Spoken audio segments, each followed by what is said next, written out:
Guys, dapat kasi alam niyo kung paano mag-download ng Playmods. Tapos sa Togo Life, ito. Search niyo lang ito.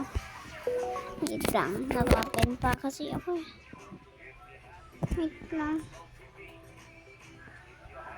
Search mo to. Tapos magkikita ka ng download V26. Yan, pindot nyo yan. Tapos mag-download. Kung ayaw i-install nyo, tapos kung give it to your mama and tapos palogin nyo.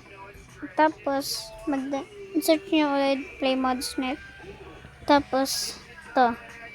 Tapos pag na-download mo na, punta ka dito sa Playmods. Tapos yun, pindot nyo yung search. Tapos yun. At tapos ito, Toka Life Road, download with ads. Tapos yun lang, magde-download mo na. Tapos mag-a-ads ka lang. Bye bye.